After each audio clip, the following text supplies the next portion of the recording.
Tower of Undemanding, a historic tower that managed to get in the game after a fresh revamp. Let's dive into its origins and see its journey to the main stage.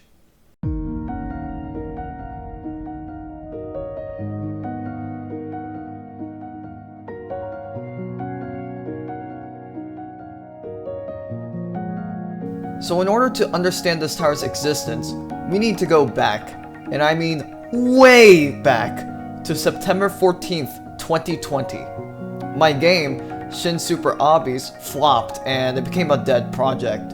I had no motivation to continue that game anymore.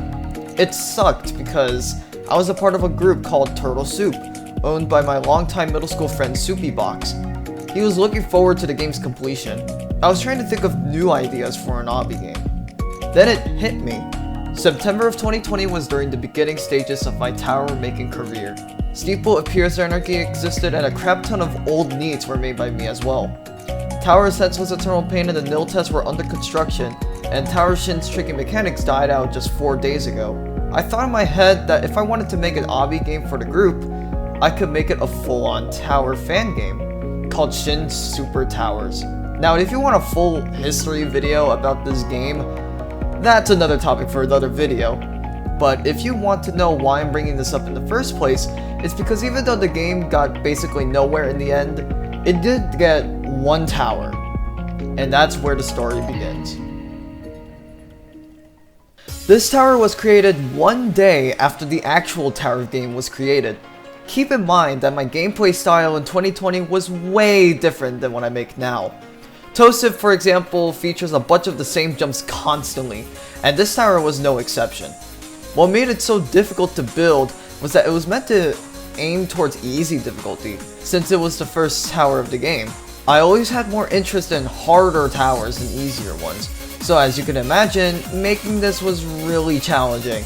Nevertheless, I at least gave it a try. Note that it was called Tower or Meal of Easy Appetizers at the time. Floor 3 was originally going to have a Tower of Terrible Mondays gimmick, where it would split into an easy path and a remorseless path.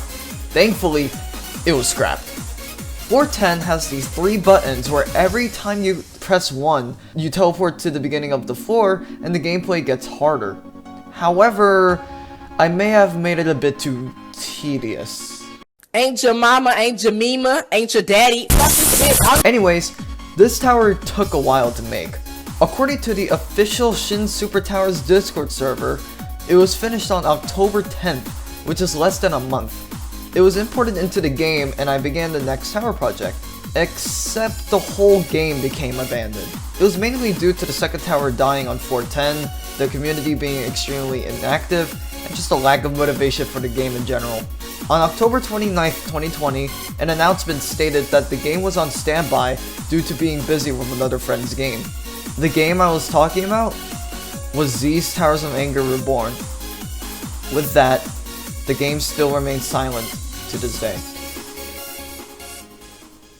Let's fast forward to July 1st, 2021. Dimension 1 was 5 towers away from release. Me and Z were scrambling to figure out ways to make more towers. We started thinking of revamping old towers, like Tower of Greenbean, which is a tower for another time. I looked through my studio page and saw Tower of Easy Appetizers. I figured that because it's an old tower and it's already finished, I could revamp it easily. I was right. It took roughly 4 days to update the gameplay and submit it. I figured it would at least get a minimum 22 or 23 score. However, I bet you can guess who reviewed it. What the hell?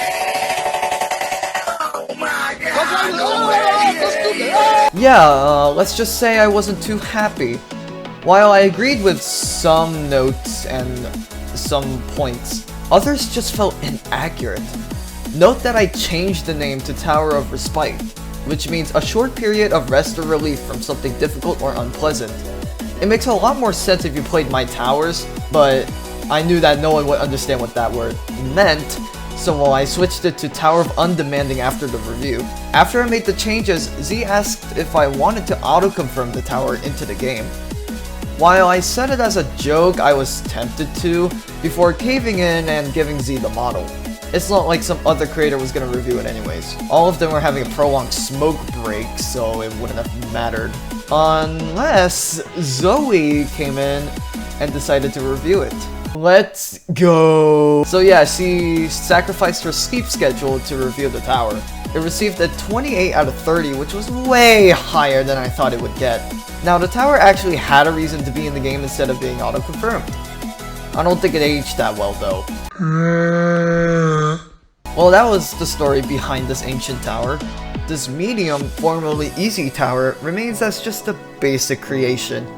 For one of my easiest creations though, it's not that surprising, judging by the fact that I still, to this day, prefer making harder towers over easier ones.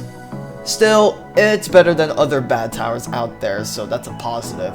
With all that being said, thanks for watching this episode of History of ZToA, and I'll see you in the next video. Bye bye.